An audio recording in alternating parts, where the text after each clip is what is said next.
Sekitar tahun 2018 sampai 2019 antara itu.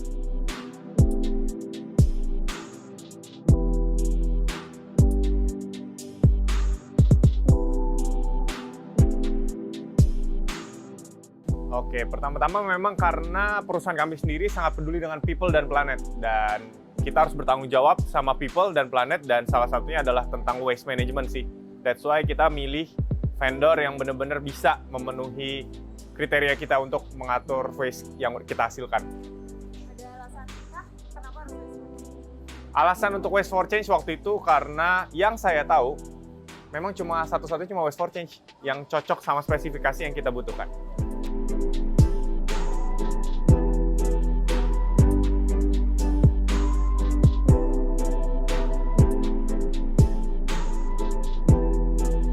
Kalau kita ngelola sampah itu udah pasti kita bagi aja dulu sih. Kalau kita sih simple, cuma dibagi ke 3 jenis sampah.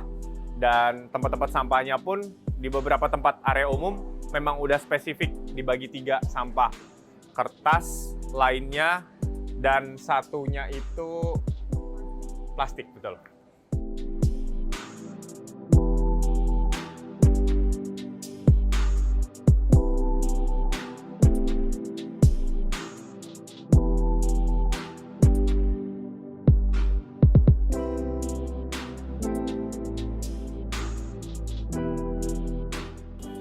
To be honest, untuk meningkatkan awareness mereka bukan lebih ke Waste for Change ya, tapi memang karena apa yang udah kita lakukan. Tapi harapannya memang dengan kita bisa mengkomunikasikan lebih baik kalau kita itu punya program pengelolaan sampah waste yang bertanggung jawab, itu bisa ningkatin awareness mereka pada akhirnya. Jadi bukan hanya di lingkungan kerja, tapi mereka bisa di luar lingkungan kerja pun mereka udah bisa mulai lebih bertanggung jawab dalam hal nyampah. Kalau dari Pak Jevon sendiri, Dari saya sendiri, kesadaran dalam manajemen sampah itu meningkat juga. at least di store, di toko, di kantor, yes. Untuk di luar lebih ke pokoknya nggak nyampah yang nggak bertanggung jawab aja. Ngurangin plastik, kalau bisa pakai barang-barang yang recyclable, kayak gitu. Kalau secara pribadi, saya melihat ini semua memang positif dan memang butuh orang-orang, pihak-pihak, salah satunya kayak Waste for Change yang bisa menggerakkan hal-hal yang seperti ini untuk bisa lebih orang-orang lebih aware lagi lah.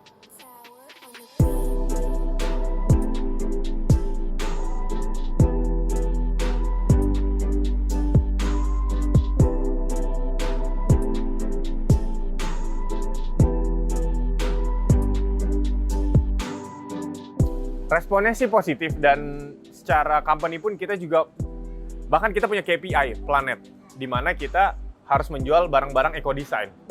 Barang-barang tersebut itu memang hasil-hasil recycle.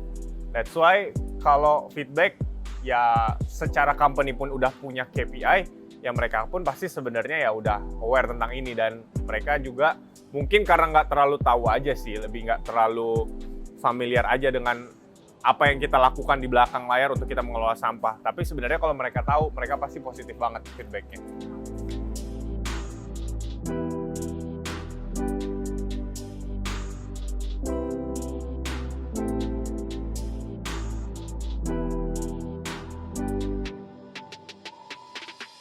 Expensive. It's still expensive, but we are willing to spend money on that because we have to be responsible for that. Kayak gitu sih.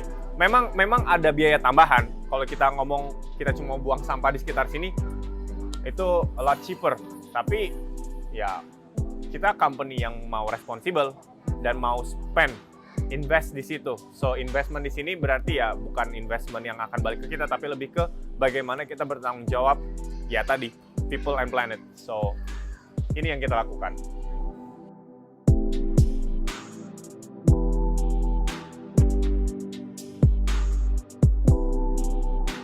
Harapannya, so Waste for Change sangat positif apa yang dilakukan, dan kami pun juga happy selama ini bekerja sama dengan Waste for Change.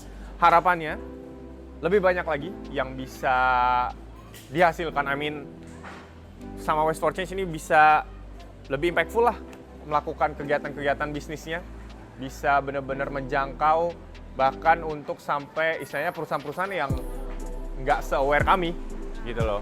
Jadi kalau kami kan enak sebenarnya, malah kami yang nyari Waste for Change waktu itu. Tapi kalau bisa, gimana caranya perusahaan-perusahaan yang nggak terlalu aware seperti kami kan udah aware. Kalau yang belum aware nih, gimana cara mereka supaya aware dan akhirnya mereka bisa mengelola waste mereka dengan lebih responsibel.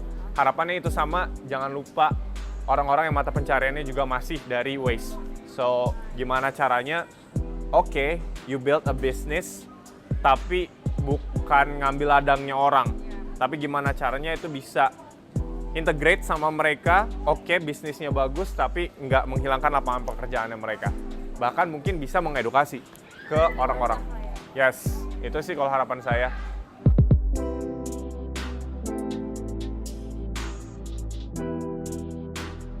Decathlon Alam Sutra mendukung bijak kelola sampah Waste for Change.